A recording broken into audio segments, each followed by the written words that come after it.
I know that leaders are supposed to be able to present or picture the future. But the leaders I really like are the leaders who can tell me what's going on in the present. And that's what I want to do in this brief talk.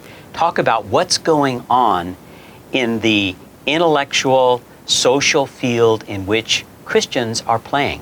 That intersection between something called modernity and post-modernity. I'm Dr. Rick Durst, and I want to welcome you to Christian Theology. If you're actually taking the class with me, scroll down in Lesson 1 to the chart, modernity and post-modernity, and you'll be able to follow along this conversation.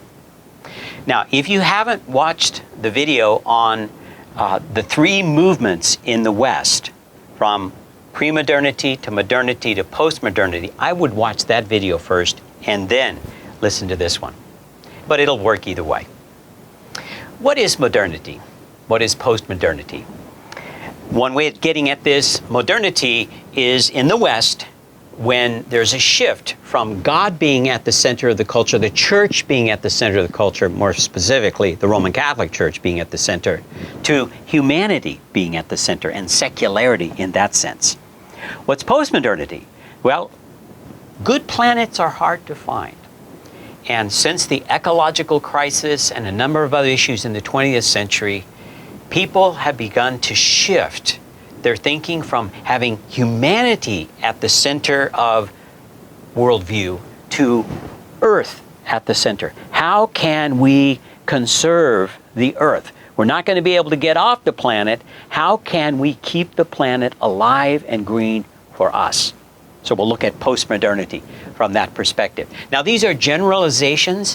What I really want to achieve in this is to get you thinking about the dichotomy of modernity and post-modernity and the tension, because we're right where these two waves crash together. I did some ministry in South Africa in Cape Town where the Atlantic Ocean and the Indian Ocean meet at Cape Point, and it is a very difficult place to sail and to ship because of the way the waves come together.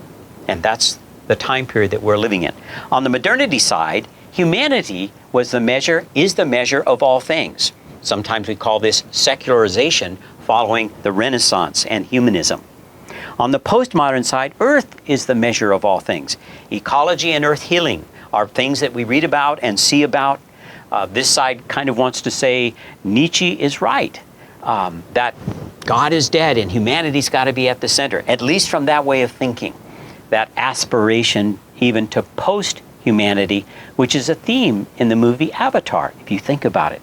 In the movie Avatar, humanity is the enemy, and getting after humanity, becoming something other than humanity, is the way of salvation that movie presents. That's strictly postmodern in its thinking. In modernity, the church is divided up into denominations. You choose your own. It's the Reformation or even choose nothing. In post-modernity, the church is not the issue. What is the issue is spirituality without the church. All gods are good, even if you are that God, in the postmodern playing field for the gospel.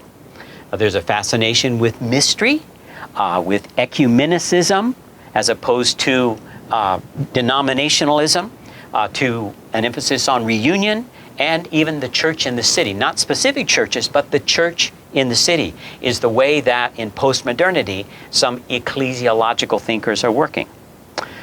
Back to the modern side, nationalism and war, where was God? Where was the church?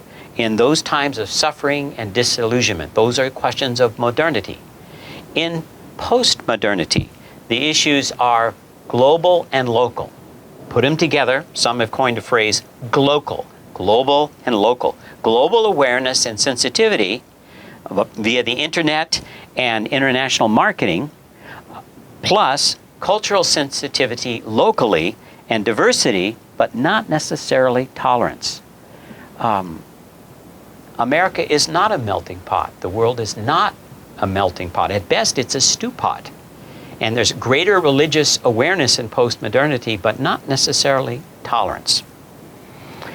With reference to science, in modernity, science, which is the activity of humanity was, there was an enchantment that it could solve everything. With Copernicus and Galileo, the cosmology of the church, the Roman Catholic Church in particular, was seen as being obsolete. And so when the earth-centric, geocentric mindset and cosmology that the Roman Catholic Church had sort of baptized into Christian theology, when that was undone by the scientific inquiry of Galileo and Copernicus, there was the sense that the Bible was undone too. Of course, that's not true. In post-modernity, there's not a sense that progress is inevitable, that there's a chaos theory, that the raptors do get off the island, that it may not turn out well. A late modern writer, Michael Crichton, things end very badly. But in post-modernity, those dark thoughts are part of life. In modernity, man is basically good. In post-modernity, those thinkers believe that there's something evil in humanity, even with something good. So the themes in movies and books is not that people are basically good, but people are basically flawed. And how does that work out then for the culture?